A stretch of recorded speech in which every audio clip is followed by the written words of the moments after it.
Everybody, Discipleship Gaming here with day 13 of our devotional series Seek First 365. And I'm so glad to be back with you guys. If you guys saw my previous video, I have been sick for a little bit, but I am back and I am ready to get back into the Word with you guys. Yesterday we finished off in Mark 4, finished off with Jesus calming the storm, and now we're going to be opening up into chapter 5 of Mark. We're going to be reading, going through the first 20 verses. If you guys read it prior to it, thank you guys so much. If not, I'm going to do a little summary for you guys. If you would like to follow along while reading it, you're more than welcome to. But we see here in chapter 5, it starts off saying, Jesus heals a man with a demon. Now, this is a very popular story in the Gospels about Jesus healing a man with a demon. And this one is a very interesting story as you guys read along through it. This man had not just one demon, not two, not three, but he had a lot of demons. It doesn't specify how many, but based on the name of what the demon calls himself, he had lots and lots of demons, which would explain why he has so much strength in the very beginning. You'll see that they even tried to bind him with chains, and even the chains could not hold him. And as you guys know, chains were made of molten metal that would come around here and tie around your wrists, and it was very strong metal. But even someone like him, who he described to be like frail, dirty, all this stuff, could even break them. Because it wasn't his power, it was the power of the demons. Just to show you what kind of power demons have over people. But as we continue, Jesus meets this man with the demon. And Jesus asks him, before that, when the demons see that it's Jesus, the first thing they do is fall down and are afraid of Jesus because they know exactly who he is. And I want to read that verse for you guys. And it says in verse 7, it says, and crying out with a loud voice, he said, what have you to do with me, Jesus, Son of the Most High God? I adjure you by God, do not torment me. They know who they're messing with. They're like, oh crap, we messed up. What did we do? They know the power of Jesus. This is not just any messenger. This is literally the Son of God. This is God incarnate, God himself in physical form. They know they messed up big.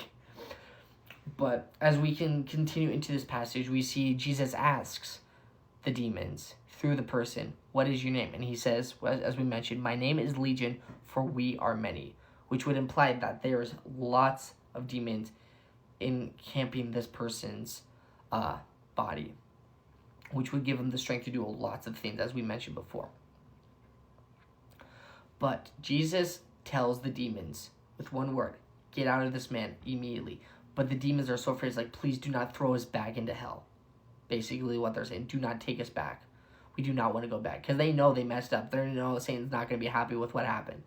So they plead on Jesus' behalf, which is crazy to think about, to put them into a herd of pigs. Now, I was reading, when I was doing this Devo prior to it, there was a question I said was about kind of like an analogy between the swine, the pigs, and the demons, and why they wanted to be in the pigs and not just any other animal.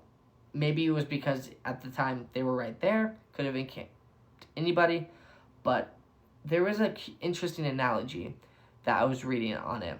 It was considered that pigs or swine in that time were considered unclean animals, or unholy, you could say, in this case. And then when the demons ask to go into the swines, I believe that there's a possibility there could be more into that of why they ask specifically swine. Because remember, demons cannot enter something holy, which is why Christians cannot be possessed by demons. They can be they have temptations that Satan can use against us, but he cannot envelop our body alone. We are holy. We are made righteous in the eyes of God. And only demons and Satan can embody things that are unclean or unholy, aka people who are unsaved. And I feel like that's a very interesting analogy that they put in here, is they asked to go into something that was completely unclean, unholy, wanted to be considered one of the most unclean animals in that time, period. And reading that, I was like, that's interesting to think about. Like, I don't think that was a coincidence. It could have been, but I really don't think it could, because of what we know about demons and how they can envelop other people's bodies. So that was just a little thought I thought it was cool. But as we continue, another interesting thought that popped in my mind was what Jesus asked the man who he just cleaned to do after he was made well from the demons. So we read in verse 18, it says, "And he was getting into the boat. The man who had been possessed with demons begged him that he might go with him." And verse 19, I really like this. And he did not permit him, but he said to him, "Go home to your friends and tell them how much the Lord has done to you and how he has had mercy on you." Now, this is really cool and very interesting to see. When I was reading this, was some people was like, well, why couldn't he go with the disciples? Was it because he was still considered unclean or all this because of the demons? It's like, no, it had nothing to do with that. It's because Jesus had other plans for him. Just like how Jesus has different plans for all of us, he had a different plan for this man.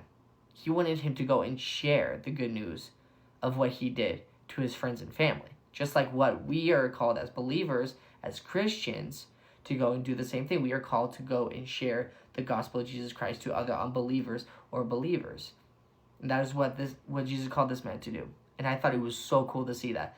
Because he asked him he did call him to be a disciple in a way, but he was called to be a disciple to his own family. And I believe that's what he was saying here. Is like, you are one of our disciples, you become a believer. But I want you to go share that with your friends and family because they need to hear more than with you coming with us. Because we already know the good news. You need to go share it with people who don't know the good news. And I think that's what really cool because that's what we're called to do. And then another thing that was really, really cool that I really liked, it was actually interesting. Not cool exactly, but it was interesting. Verse 17 is, the people say, and they began to beg Jesus to depart from the region. Demons begged him with, let me read that. It says, and they began to beg Jesus to depart from their region. Verse 17. So I really like this, interestingly, because people were like, well, why did they ask Jesus to leave? I think the reason why is because knowing what happened. This man had been supposedly with this demon for years, and nobody, not even the priests themselves, could get rid of this demon. Or demons, actually, per se. And that says a lot about the power of Jesus Christ. And that's where I want to leave with you guys today, is if you guys get anything out of what I say today, this is what I want to leave with you guys. There is no man on this earth that has the power that Jesus has. Now, do I believe Jesus can use people? Absolutely.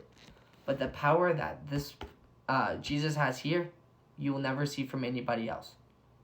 Just like what it shows here. Not even the priests. I believe not even the priests. They asked anybody. Not even the priests, who were considered to be the most holiest people in their place on the earth before Jesus. Not even the priest could heal this man of his ailment. But Jesus shows up and gone. And that just shows you the amazing power that Jesus has. And I want to leave you guys with that. Is do not put your focus or your faith in things of this world. Put your faith in Jesus. Because he's the only one that can truly save you. And that's what I want to leave you guys with. Put your faith and trust in Jesus. He's the all-powerful, the almighty.